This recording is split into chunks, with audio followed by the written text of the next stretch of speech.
Hey guys, I am Meredith and welcome back to my channel. So for this week's video, I wanted to do something that I have been contemplating for quite a while, and that is making 3 distinct looks from one pattern.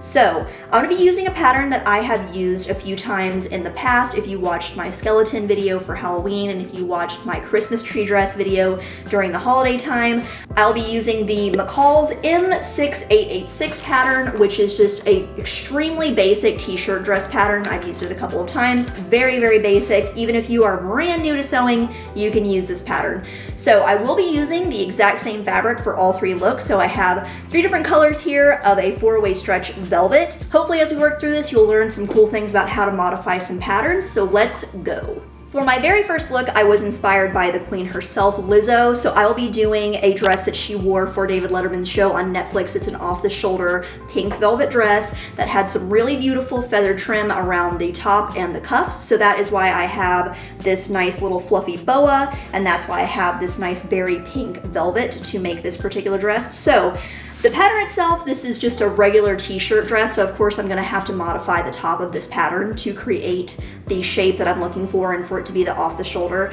Now, because this is a 4-way stretch fabric, you'll want to modify the sizing a little bit on this just because you are taking away the only thing that keeps this up, which is the fact that it goes over the shoulder. So if you do attempt this, you want to make sure that you go down probably about a size or 2.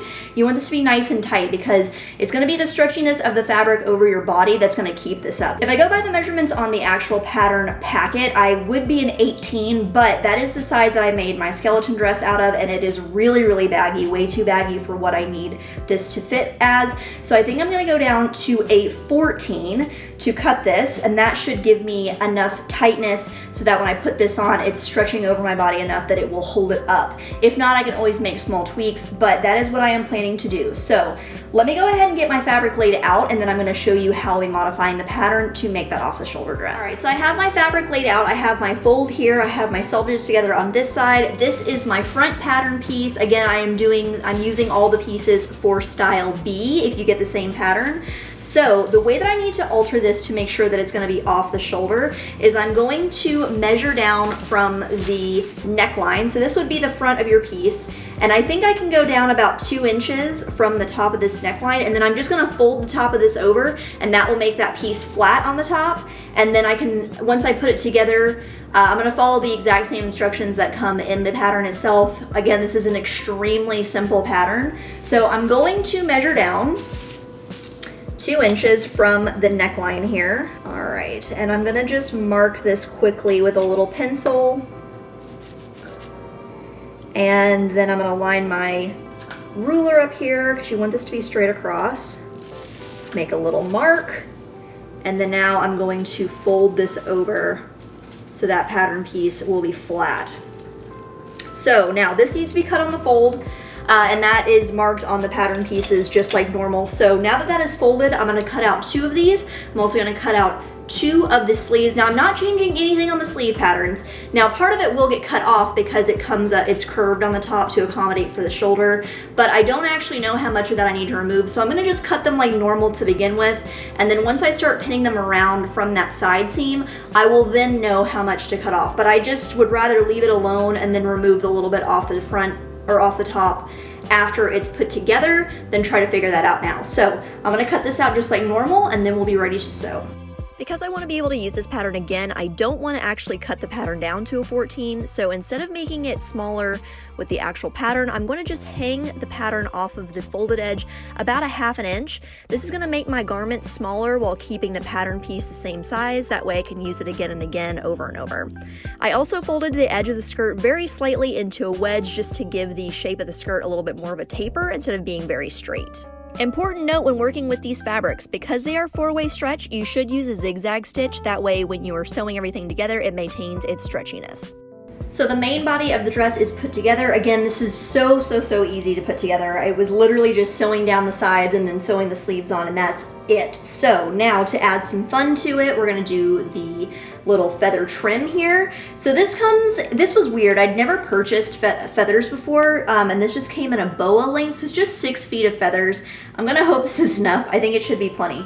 But I think what I'm going to do, because basically what this is like a thick cord that just has feathers like attached to it. I think I'm just gonna hand stitch this on, and my goal is to get the needle and thread through the internal cord that's in here, and then just lightly tacking that onto the tops and then the cuffs of this dress. So I'm gonna go ahead and sew that on, and then first look is going to be done. Sewing the feathers on was a little bit tricky, but just take your time, take it very slowly, and just carefully move the feathers out of the way so that they lay down nicely on the dress.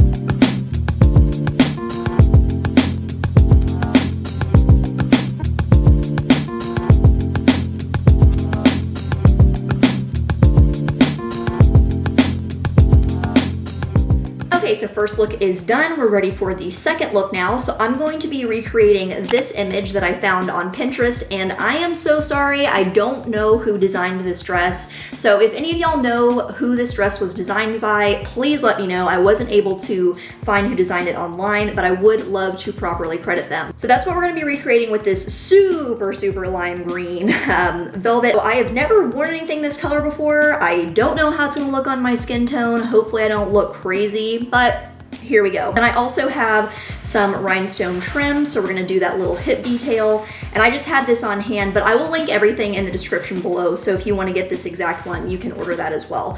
So my very first step to prepare this, since we're doing a completely different style, is I am still gonna cut out 2 pieces, but instead of using the front pieces like we did with the off the shoulder, I'm going to use 2 of the back pieces. Now the reason why I'm doing that is because the way that the dress is designed, the way that the pattern is you would have a back piece that goes all the way up to the top of your neck right here, and then the front piece has the scoop for the scoop neckline. But because we're gonna be adding a turtleneck, we need both sides to come all the way up to my neck. So I'm gonna cut out 2 back pieces, and then when I put that together, that should bring the collar of the dress up right to my neck, and then I can add my little turtleneck piece right there. So that's what I'm going to do. I'm going to cut that out, but of course this is gonna be much shorter. So I'm just gonna fold up the bottom part of the pattern to make it the correct length and cut out 2 pieces, and then we'll start sewing it together. So I'm gonna go ahead and get my fabric prepped, and I'll talk y'all through that. No, don't step, don't step on that fabric, no! You little man. The only change I made to the pattern piece for this look was folding the bottom piece up about 6 inches just to make it a little bit shorter. Other than that, cut the pieces exactly how the pattern suggests. So fabric is cut, and I have gone ahead and just put it together. The only thing I did differently than the instructions is I did leave one side of the top seams a little bit open, so it's only about half sewn right here, and it's open on this side, just because I need to be able to put this on and off, and it has to go over my head. So I'm gonna leave that open, and I'm gonna close it with hooks and eyes. That way I can put this on. Once I have the turtleneck again, I'm gonna have to pull that over my big old head. So I need to make sure that I have an opening to close that up once the dress is actually on. So now I need to measure out the fabric that I'm gonna use to make my little mock, I'm gonna call this a mock turtleneck just because it's gonna be shorter and not like all the way up and then folded. I don't have a crazy long neck, so I'm only gonna do it about 2 inches. So that means what I need to do is cut out a 5-inch wide strip.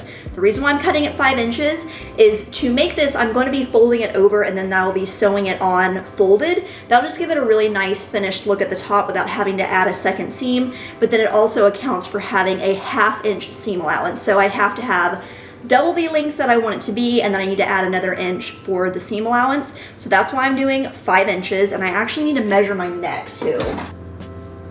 All right, so about 14.5 inches. I wanna have some extra space, so I'm gonna cut this, I'm just gonna cut it 16 inches for simplicity. I will need to trim it down, but again, I always like to err on the side of having too much. You can always cut it away later. If I make it too short, that's it, I can't add more. And then everything will get closed up on this side with hooks and eyes, and that will bring together the mock turtleneck as well as the top of this.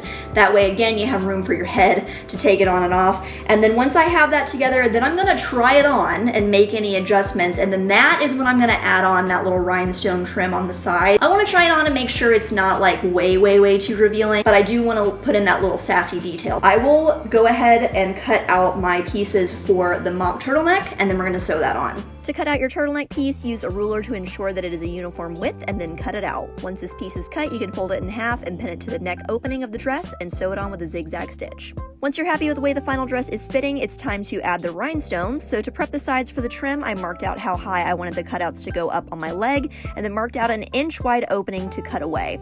Once the new opening is cut, simply measure how long that new opening is and then measure out a corresponding length of the trim. Sewing the trim on was very challenging, and I know this method looks really bizarre, but being able to get the fringe out of my way while I was sewing this on made a huge difference.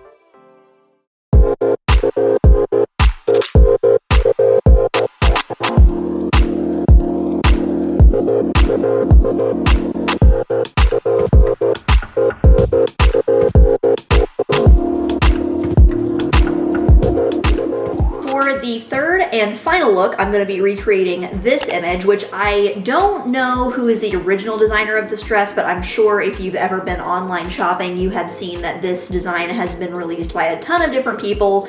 It's been around in a lot of different places. Like, I'm pretty sure Fashion Nova did their own version of this, H&M possibly, Forever 21. A lot of different people have made this design, but I want to try and make it myself just because it seems very simple. Luckily, the process for this is going to be very simple and easy, very similar to the very first dress that we made with the feather trim as far as how we're going to cut the pieces. The only change I'll be making from the fabric that I cut for the first dress versus this one is I won't be doing the taper on the bottom of the pattern piece. I just want to keep that skirt as straight as possible so that way when I cinch it, it will come in on the hips. So I'm gonna go ahead and cut this fabric out and then I'll show you how I'm gonna sew it. So I've quickly cut out my pattern pieces here. So I've got a front and a back piece, both with the flat top to make the off the shoulder. I did end up shortening this just about 3 inches just because the pink dress that I made is, I think it's like mid-calf, and I wanted this to be a little bit shorter. So I've got my sleeve pieces and my front and back piece, and then I also cut out these 2 strips. Now these strips are gonna be the casing for the cord that's gonna go through the front and the back to cinch everything. So this is just about 1.25 inches wide, and then I just measured the front and back pieces, which are about 41 inches long. And so I have these pieces cut out, and then these are gonna get sewn on to the front and back panel to create the casing. And then once those are sewn on, everything's gonna get put together exactly by the instructions in the pattern. So I'm gonna go ahead and put these on, and then we're gonna just put everything together, and then I'll show you how we're gonna cinch the front and the back. To add the cord casing, start by pinning the strips to the middle of the front and back pieces and then sew them on right down the middle. Make sure you leave about 1 inch gap at the top that is not sewn in the middle to accommodate the cord. Next, sew right along both sides, staying as close to the edge as you can. And then once you finish these steps, your casing should have 3 lines of stitching, with the middle line starting a little further down than the edges. And now you're ready to put the dress together exactly how the pattern instructs you to. To finish off this look, I'm using some black parachute cord to cinch the front and back pieces. Using a large safety pin, I put the cord through one side of the casing and then looped it over the top and down the other side so that when you finish, you have both ends of the cord coming out of the bottom of the dress. You could make your own cord from the same fabric that you made the dress out of, but truly I was just being lazy, so this cord was a very simple option.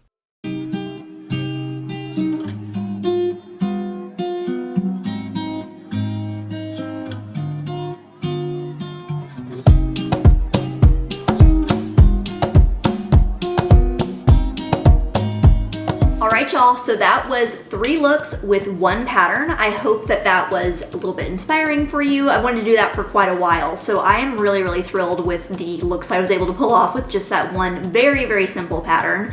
So I hope that this inspires you to maybe purchase a new pattern and try out some new things with it, or to get a little bit creative with some patterns that you already have. If you end up creating something that is based off of this or inspired by it, please share it with me. I would love to see the things that you create. As always, the things I used in this video will be linked in the description below. If you liked this video, please give it a thumbs up and subscribe to my channel. I do try to post a video every single week. It doesn't always happen, but I do try my best. You can also find me on Instagram. My handle is So Far From Ordinary, just like my channel. So I hope to see you there, and I hope to see you in my next video.